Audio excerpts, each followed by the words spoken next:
You are listening to the Align and Inspire podcast. I'm your host, Lauren Monique, and in this episode, I want to share 5 of my biggest lessons from 2024. So let's get into it. The reason I want to share this with you is because I don't know about you, but I love to hear other people's lessons because it really gets me in the sense of, first off, seeing that every business has challenges, has problems, and it's normal for your business to not be perfect. Even as you grow it, it's normal for you to hit new challenges, new roadblocks, new opportunities.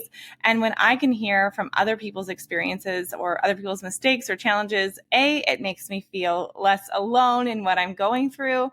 And it also really inspires me. So that's my intention for you, is to see that no business is perfect. Everyone has something that they're working on or working through. And I also want to inspire you as you look forward to 2020. Well, first off, to even look back at your own lessons from 2024, and then to start 2025 with some new inspiration, new insights for how you might want to move forward in your own business coming up next year. So I remember about this time last year, I have to be honest, I was super frustrated. I remember going outside with he was 3 at the time, and my son was homesick. I had just joined a new coaching group, and it was finally my time to be able to ask a question. I was ready to ask my question in the group. And of course, that was the day my son got sick. So he was fine all day. And then of course, when it came time for me to ask my question around like 1:00 in the afternoon was when the coaching call started, he started getting a little bit fussy and difficult. So I took him outside. I remember sitting in the playground in our little backyard. We have a little kind of playground structure. And I remember him kind of playing around there and just having a rough time. And I remember feeling super frustrated because he had gotten sick again. And the biggest thing that was really frustrating me at the time, as I sat there watching him play and fussing at me as I was trying to listen to my new coach, was that I really felt like I'd hit a plateau in 2023. I had created all of this momentum in 2022, and I was like, yes, I've got my sales system. I've got my offer. Like I've got it all dialed in. 2023 is going to be my year. And I hit such a plateau. I made the exact same amount of revenue in 2023 as I did in 2022. And I was so frustrated. And honestly, the biggest frustration for me is that I didn't know why. I was like, why didn't it work? What happened? Why couldn't I push through? And why did I hit this plateau for this second year? And so I wanted to make some changes. And I remember really just feeling like I have no idea, honestly, why it didn't work, why I hit the same revenue. And so 2024 was really for me to go, okay, what's going on here? Why can't I grow? What's the thing that's bothering me or stopping me, impeding me? And so that was kind of my quest in 2024. So I got my question answered, and that was great. With the child screaming in the background. They got to know me right away. And so that was kind of my experience. And I started going on this journey of what can I do differently in 2024? But before that happened, of course, my son got super sick. He basically had a fever. And on Christmas Day, all of a sudden he got this lump in his neck. And I was like, that is not normal. And that was the start of going in and out of the hospital multiple times. I think we went to Emerge about 7 times, in and out of the hospital, finally went to Children's. He had a strep throat that had this complication and had this big infection in his neck. And it was really a scary time and a stressful time that I really just focused on my son and not let the business go, but just put it on pause for a while. And it really gave me a lot of time to reflect and to do things differently and start fresh in 2024. Thankfully, he did get over it. It took us, at least a month, I would say, maybe a month and a half. And he is totally fine now. He has a slight scar in his neck from the whole experience, but He's doing much better now. It was a challenging time in my life at this time last year. But it kind of set me on this new course of trying something new, doing something different, and trying to figure out what it was that I struggled with in 2023. And a lot of the lessons I'm going to share with you are the lessons that I realized what was going on in 2023 that I needed to change in 2024 to push past that plateau and to really grow in my business. So that's what I want to share with you today. So these are 5 big lessons that I learned in 2024, and I hope and I trust honestly that they're going to make an impact for you as you think about what kind of changes or goals you have for 2025. So the first big idea that I learned in 2024 was how to make business very simple. It's like all of a sudden I had this moment where it was like, oh my gosh, I get it. I will have been in business 7 years in March of 2025. So I'd been in business about 6 years at this point, and all of a sudden it just made sense. Like I'd been learning from different people and courses and coaches, and it finally just made sense to me. And one of the pieces that really fell into place that is so simple now that I think about it, is that every business, online business, if you are like me and you have a digital business, you want to have a signature program, a course, a group coaching program, whatever, even if you have one-on-one clients, you need these 3 things. And one of the reasons my business plateaued in 2023 was because one of these things was missing. So the 3 things that you need are an attraction strategy, a sales mechanism, and an offer. A magnetic offer. And the thing that I had is I had the magnetic offer. I was actually really good at creating offers, which is one of the reasons I can help clients create offers, is because I have created, when I think about it, I have created probably over, I would say at least 100, maybe even 130 offers in the time that I've been in business. Not recommended. Now, many of those offers were small offers in my passive income business that I still make income from today for, it's called Teachers Pay Teachers. It's like Etsy for teachers. So I started creating curriculum for teachers and I sell it. So with those offers and with all the other offers, the one-on-ones that I've done, the done for you, the different offers that I've made for entrepreneurs and teachers, I have probably created, I would say 130 offers. So I've gotten really great at offers. I mean, all of them have sold. But the thing that was missing was the attraction strategy. So I had a sales mechanism, I had an offer, and I had an audience, but then eventually my audience petered out. And I didn't have a strong attraction strategy that was going to bring new people in that actually worked for me and for my audience. So I was kind of growing my audience, but I don't think I was intentional enough. So I hit a point where I stopped bringing new people in. And so I stopped making as many sales. So it's really simple when you think about it. You need an attraction strategy, a sales mechanism, and a strong offer. And so that's what I help people now with, is the strong offer and also a little bit of the sales mechanism in the program that I run called Signature Program Design. Sometimes in one-on-ones, I help people with their attraction strategy, but that is not my number one expertise, as it's something I'm still working through on my own.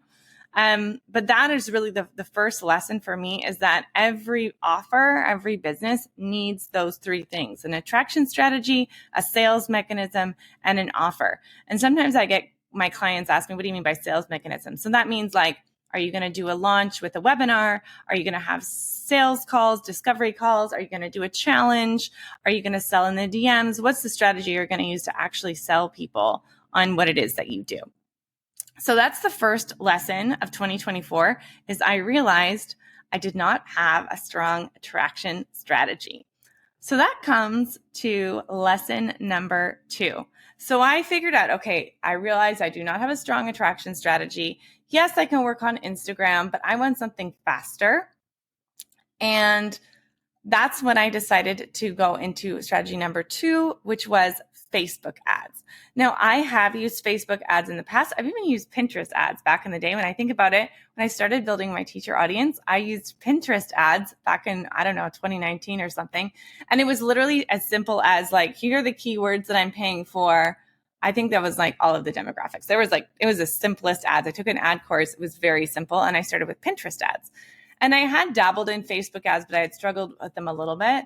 And in 2024, that is when I actually like dove into Facebook ads, because I was starting my entrepreneur audience, not from scratch per se, but I mean, I had referrals, but referrals will only take you so far. And when you think about it, like, even if you're working with me, if you go from one-on-one and you always had referrals, that won't necessarily fill a group program.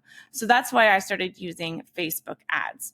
And I was so nervous to try Facebook ads and to really dive in and invest in Facebook ads, because it felt like I was just putting money into the sieve, and like, who knew if it was going to work out or not. But I dialed it in. One of the things that actually really helped me, on top of having my coach, he has a Facebook ads coach within the program that I'm in, is hiring someone off of Fiverr. And I watched how she set things up and how she monitored my ads for a couple of weeks. And then I got the sense of like, oh, okay, now I know how to do this. So it's something that I help sometimes with my one-on-one clients, like how to set up their ads. I'm not a specialist in terms of Facebook ads, but I do run my own.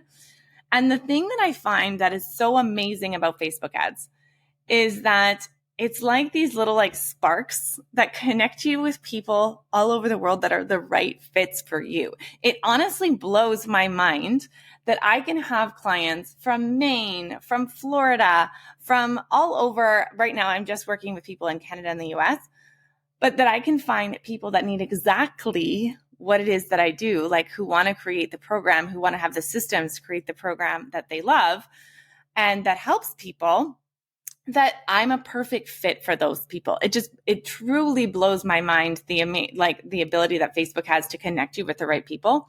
So instead of seeing ads like this, like black hole of who knows, like it felt like a slot machine or something to me, or like a black hole of who knows if this is going to work. Now I see it as just a service. It's just a service that Facebook does that connects people to the right people who have what they need or what they're looking for.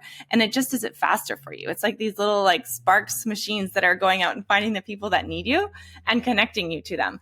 And once you get to know how it works, it is so incredibly helpful. So my lesson for you is you don't necessarily need to use ads, though honestly, they have changed the game for me. But finding a strategy to attract your audience. You need to have a way to consistently bring people in to your audience, or you will plateau like I did, where you might have an existing audience and you can sell to them, and eventually you move through all those people. You need to have more people. You need to be growing your audience to continue making sales. So my second lesson was have an attraction strategy. And the strategy that worked really well for me was through Facebook ads. Lesson number 3, it's about finding your niche.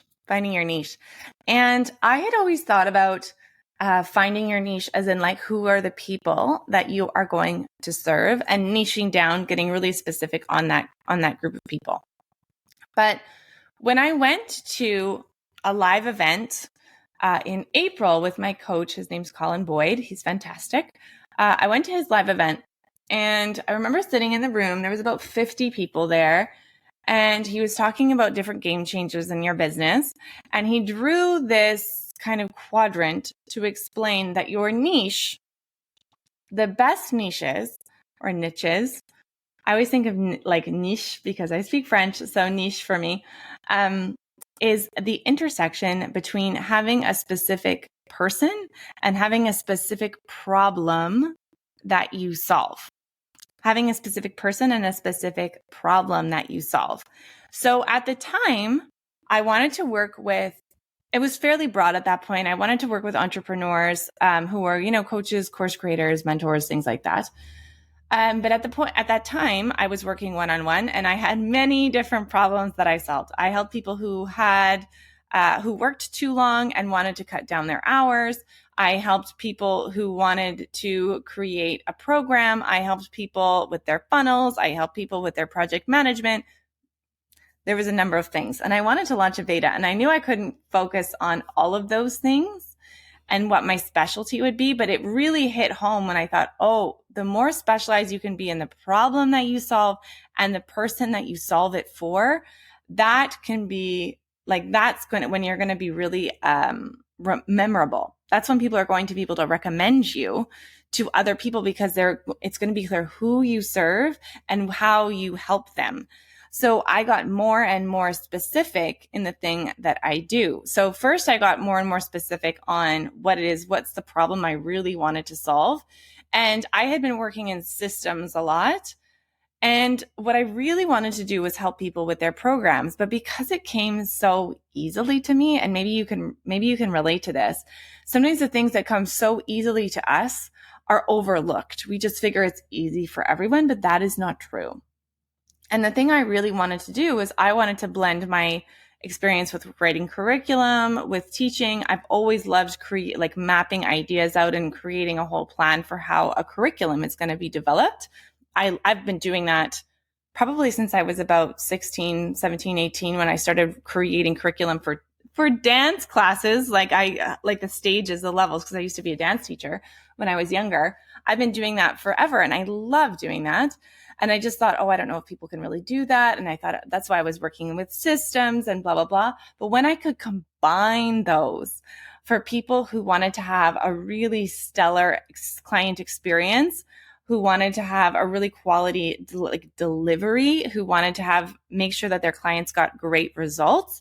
So I focused in on creating the problem for people who want to create a signature program. So not just a course, but people who want to have a more hands-on, maybe group coaching that really creates great results. That's what I help people do. So my specific problem, or the specific area that I work with, is a combination of systems and creating really great programs, curriculum development, things like that, your methodology. And so that's what I do in Signature Program Design, is I help you with your actual creating your program and how to deliver it so that it's scalable so you can help more people. I really honed in on that one area. And then as I evolved and I started talking to more people, I realized the people I really need to help are usually established mentors and established coaches. So people who already have a one-on-one practice, or people who have been running workshops, or who already have done some programs in the past, but they want to have a refined signature offer that they can run again and again. That's who I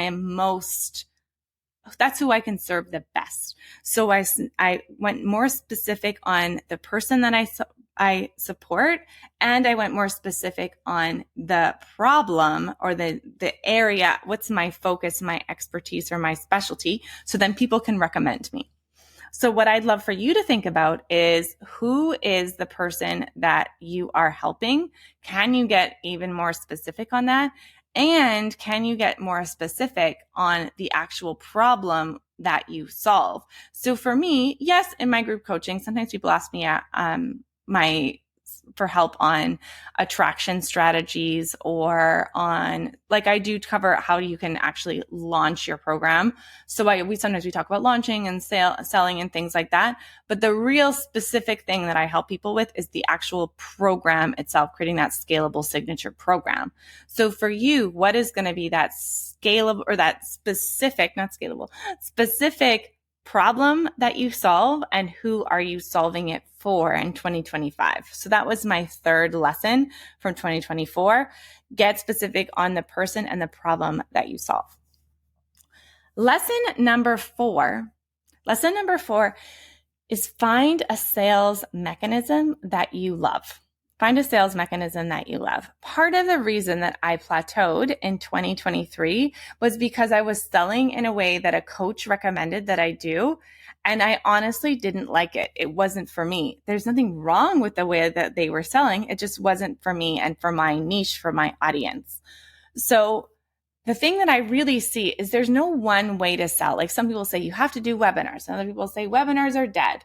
And then other people will say challenges are the best, or sales calls, or DMs, or whatever. And there's no really best way. For me, it's about having you find the way that feels best for you and that aligns with your strengths, that feels aligned for you, right? And so for me, I come from a teaching background. I love teaching. I love guiding people. So webinars are a natural choice for me. I do regular webinars, regular workshops, where I will have people see some breakthroughs, some changes in perspective. I give some step by step on how to actually do some things. I give you big picture so people get value from my webinars. Like I had someone the other day who literally said, and this is why it's so fun to work with entrepreneurs, is she said, "Oh my gosh, I love how you balanced giving value and the pitch. Like it was so helpful." And I said, "Thank you." But I really like teaching, so webinars work really well for me. I like to do a regular webinar where I can help people, give them value, people can get to know me, and then I can share my offer at the end for the people whom it's right for. I don't like pushy strategies. I don't like, selling, or a ton of follow-up or a lot of manual work. That's not my style. And so I don't like selling in the DMs. It's not me. I really like that. So it works for me, but there's no one way to do it. You can use the strategy that works best for you. And so, but the important thing is to have a sales mechanism that works for you. So think about, do you have a sales mechanism if you've got a program that works for you that you can depend on? That's the first thing. And if you do, is it working for you? Do you like it? Does it feel good when you're selling, or does it feel like kind of awkward or icky? Maybe you need to try a different one in 2025. So thinking about what's the sales mechanism, making sure you have one, and making sure it's one that feels aligned for you. That was one of the reasons I plateaued in 2023, was because I had one, but honestly, I didn't really like it, and it didn't work well for my audience at the time, which was mostly teachers with some entrepreneurs. So that was lesson number 4. Lesson number 5. Lesson number 5 is working through your money stories or your money blocks. So I remember I wanted to join a program because she basically said, "Hey, if you're plateaued, you might have money blocks during my program." She said lots of other things too. And I'm not an affiliate or anything, but her name is Denise Duffield Thomas, and I definitely recommend her program. But what I realized, I've done a lot of money mindset work now, but one of the things that I realized, and this might be true for you if you're listening, is that I was taking my lens of how I grew up and the environment that I spend time in and applying it to my business without realizing that I had this lens or this perspective. So here's what I mean. If you come from a nonprofit, if you come from some sort of government paid, like a nurse or a teacher or something like that, if you're a social worker, if you kind of are in those kind of, honestly, when you think about it, education is a bit nonprofit, right? Like the teachers don't go into it to make money. If you come from that field, sometimes we bring that perspective into our businesses. And that might not be true if you have a lot of entrepreneurs in your family or friends of yours. But I honestly, now I have a lot of entrepreneur friends that I've made over time. But most of my friends and colleagues that I knew were all teachers. My mom was a teacher. My husband's a teacher. My best friends were teachers. And so I came from a teacher experience, and it honestly felt to me like people who made a lot of money, they were other people. It didn't feel possible for me. Like people who made a lot of money were like not me. I can't really quite explain it. So it didn't necessarily feel possible for me to make a lot of money. And it also carried into what I felt like people were able to afford. Does that make sense? So if you're thinking, what are people able to afford? That's not the right question to ask. And money is relative. Money is relative. What's $1,000 to some person? One person might be way too expensive. To another person might be too cheap. It might be too inexpensive. It might feel like that's not quality, because money is relative, and we've all come with our own experience and stories about what money means and how much is too much and how much is not enough and things like that. And so if you're coming from a social work background, or you're coming from a therapy background or a teacher background, it might feel really odd to go out and say that you want to make money, and it affects how much you charge and how much you're willing to charge and how much you think is appropriate to charge. So my lesson in 2025 and 2024 was to really look at my own money stories and really address my relationship with money. So it was a more empowering one for me. And look at things like, I'm not responsible for other people's money situations, and money is relative and I can charge different amounts. And now I charge an amount that feels good to me, and it's still going to increase. I'm going to be increasing my rates over time. Even in this next round, it's going to be, it'll be the last time that I sell it for this price. So I feel a lot more comfortable around money and talking about money than I used to in 2023. So my last lesson is for you to think about is, do you have money stories or money blocks coming up for you that are holding you back? Have you thought about your relationship with money? And if you haven't, it might be an idea to think about that and to start working through that, because that really affects how much money you can make and how much you can grow your business, especially if you come from a background like me that is like I worked in nonprofits too, nonprofit, government, anything that's not for money, or if it feels like you can't help people and make money too, all of those things, it might be an idea to think about what your money stories are. So let's recap my 5 lessons from 2024. The first one is every business, online business, needs 3 things. You need an attraction strategy, a sales mechanism, and a strong offer. Number 2, you need an attraction strategy. Facebook ads have been working really well for me, and I'm so glad that I took the leap, even though they're scary at the beginning. I'm sure if you've never used them, the thought of that doesn't feel, maybe you're fine with it, but likely you might feel a little bit scared, but getting over that hump, they really are helpful. Number 3, niche down on a person and a problem that you solve. Lesson number 4, have a sales mechanism that you can count on, that's predictable and that you love. And lesson number 5 is to look at your money stories and look at what money blocks you might have that might be holding you back from achieving your goals in your business. So I hope this was helpful. I love to hear any kinds of lessons that other people have. So if it was helpful for you, please let me know. You can leave a review on the podcast. That is always very, very appreciated. Or you can send me an Instagram message on Instagram at laurenmonique.business. Thanks so much for listening, and I will see you on the next episode of the Align and Inspire podcast.